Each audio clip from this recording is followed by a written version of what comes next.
Gente, vamos lá. Queria falar com vocês algo bastante importante que muitas vezes passa despercebido, passa batido e muitas vezes na faculdade a gente não aprende isso. Queria falar com vocês aqui sobre os artigos 181, 182 e 183.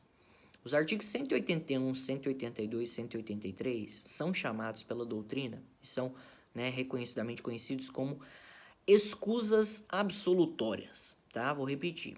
O artigo 181 e o artigo 182 trazem, tá, chamadas escusas absolutórias.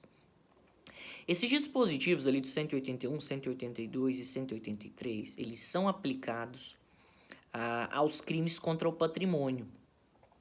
E eles são aplicados, tá, de forma com a finalidade de política criminal, com a finalidade de não punir todos os casos de crimes contra o patrimônio. E a gente vai ver principalmente, e aqui a gente vai falar principalmente dos crimes contra o patrimônio que acontecem em relação a pessoas próximas. Mais específica ainda, nos crimes contra o patrimônio que acontecem entre familiares ou entre pessoas que de alguma forma têm algum tipo de vínculo, têm algum tipo de ligação. Vou dar um exemplo para vocês. Imagina que eu, vamos colocar, eu, Léo, entro na casa dos meus pais, meu pai e minha mãe. Entro lá dentro da casa deles, vou lá na carteira do meu pai, pego R$ 100 e vou embora. Pergunto, cometi ou não crime de furto? Cometi, certo? Concordam que isso se enquadra no artigo 155, subtrair coisa alheia móvel para si ou para outrem? Sim, peguei R$ 100 do meu pai, sem violência nem grave ameaça. Pergunto, vocês acham que nesse caso eu, Léo, vou ser punido? Eu vou responder criminalmente por crime contra o patrimônio em desfavor contra o meu pai? Acredito que vocês vão chegar na maioria das respostas que não, né? Um filho, que furta um pai não vai ser punido. E é justamente isso que a gente vai falar. O artigo 181, 182, ele traz as chamadas escusas absolutórias. Traz situações em que o sujeito ativo que pratica crimes contra o patrimônio, a gente vai falar que não é todos, tem uma justificativa, ou seja, tem uma desculpa, uma escusa para não ser punido ou para não ser processado. Vamos começar lá no artigo 181, depois a gente vai descer. No artigo 181, traz as chamadas escusas, tá, absolutórias, absolutas, são consideradas, tá, a doutrina chama de imunidades penais absolutas. O artigo 181 traz situações em que o sujeito ativo ele não vai ser punido, ele vai ser isento de pena. E aí vamos lá, quais situações? E eu queria chamar a atenção. As situações do artigo 181, 182, essas escusas absolutórias só valem para os crimes sem violência ou grave ameaça. Só valem para os crimes sem violência ou grave ameaça. Vou falar por quê mais para frente, mas só deixar claro para vocês. Então é o seguinte, artigo 181 fica isento de pena, ou seja, não é punido o autor de um crime contra o patrimônio sem violência ou grave ameaça, quando a vítima, tá? Quando a vítima for o seu cônjuge na constância da sociedade conjugal. Isso se estende para companheiro ou companheira, tá? E segunda situação, não vai ser punido, ou seja, vai ser isento de pena, quando o autor de um crime contra o patrimônio sem violência ou grave ameaça cometer esse crime contra o patrimônio em desfavor, ou seja, contra ascendente ou descendente. Então, primeira situação, primeiro exemplo. Marido que pega dinheiro da carteira da mulher, ou até brincar, né, gente, que é mais comum, mulheres que pegam dinheiro da carteira do marido, não são punidas, tá?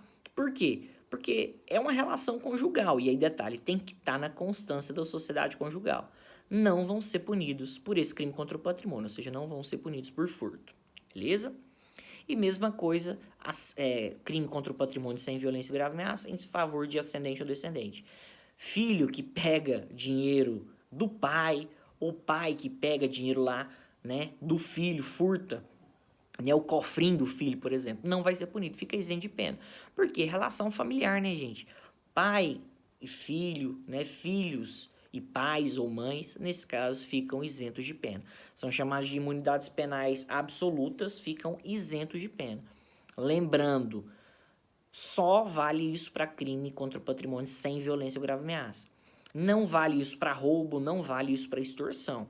Percebam que o exemplo que eu estou dando é furto, que é sem violência e grave ameaça. Primeira situação, marido e mulher, tá? O companheiro e companheira, tem que estar na constância da sociedade conjugal. E segunda situação, no caso de ascendente e descendente. Segunda situação, artigo 182, e aí nós temos as chamadas imunidades relativas. Vocês vão perceber que na imunidade relativa, a relação, o vínculo entre as pessoas é menor, tá? É menor do que o do artigo 181. Tá? É um vínculo, digamos assim, menos intenso, né? Ou menos próximo entre as pessoas. No artigo 182, são chamadas de imunidades penais relativas porque não isentam de pena. No artigo 182, vocês vão ver que se o crime contra o patrimônio for cometido em relação a algumas pessoas que a gente vai falar aqui, não há isenção de pena. Mas é necessário que para que haja uma investigação, seja abertura de inquérito policial ou até mesmo oferecimento de processo, perseguição penal, vai ser necessária autorização, representação da vítima. Quais situações? Primeira, crimes contra o patrimônio cometido contra ex-cônjuge ou ex-companheiro, ou seja, ex-marido que pega dinheiro da bolsa, furta dinheiro da ex-mulher, ou ex-mulher que furta dinheiro do ex-marido. Crime contra o patrimônio, sem violência grave ameaça, entre irmãos. Eu vou lá na bolsa da minha irmã, pego um dinheiro ou pego um celular. Tá? Vou lá na bolsa da minha irmã, pego o celular dela e vazo. Terceira situação, crime cometido entre tio e sobrinho, ou tia e sobrinha, desde que haja moradia conjunta, desde que um more com o outro. Ou seja, eu furto alguma coisa, furto um bem do meu tio, furto uma televisão lá da casa dele, numa casa que eu moro, ou vice-versa. Nesses casos, a ex-mulher que furta algo do ex-marido, o irmão que furta algo da irmã, o tio que furta algo do sobrinho ou da sobrinha, nesse caso, eles não vão ser isentos de pena. Mas, para que eles sejam investigados ou processados, é necessário que a vítima, tá? A irmã, o tio, o ex-marido, autorize, represente e fala assim, quero que investigue eles, quero que processe eles, beleza? Por isso que é uma imunidade penal relativa. Perceba, é menor. Não é entre marido e mulher na constância da sociedade conjugal, são ex-maridos ou ex-mulheres. Percebam que aqui a relação não é entre ascendente e descendente, é entre irmãos, certo? Entre irmãos, entre tio e sobrinho. E detalhe, entre tio e sobrinho tem que ter coabitação, tá? Tem que morar junto. E aí, só para finalizar, o artigo 183 traz as exceções, traz as situações em que as escusas absolutórias não se aplicam. O artigo 183 fala pra gente quando que essas escusas absolutórias elas não vão valer. Quando que essas escusas absolutórias não valem? Primeira situação, quando houver emprego de violência ou grave ameaça. Ou seja, não vale essas escusas absolutórias que eu falei quando houver crime de roubo ou extorsão. Se eu roubo o meu pai, coloco uma arma na cabeça do meu pai, agrido o meu pai e pego o dinheiro dele, aí eu vou ser processado normal e vou ser punido. Entendeu? Se, por exemplo, um marido extorque a mulher, né, através de ameaça, por exemplo, vai ser punido normal. Então não vale essas escusas absolutórias. Quando houver emprego de violência grave ameaça, tá? Não vale, tá? Quando houver violência grave ameaça, ou seja, roubo tá fora, extorsão tá fora, beleza? Aí vai valer o que para furto, vai valer, né, para estelionato, né, uma apropriação indébita. Não vai valer essas escusas absolutórias em relação ao terceiro que concorreu para o crime. Por exemplo, se eu furtei dinheiro da carteira do meu pai junto com um amigo meu, só vai valer só para mim. Eu que sou descendente. Pro terceiro, pro meu amigo, não. Ele vai ser punido e processado normal. E também não vai valer essas escusas absolutórias se a vítima for idosa. Se a vítima, né, no caso meu pai ou meu irmão, for maior de 60 anos, não vai valer essas escusas absolutórias para ele. Lembrando, idoso, pessoa com idade igual ou maior a 60 anos. Beleza? Então é isso aí, gente. Fica com Deus. Deus abençoe.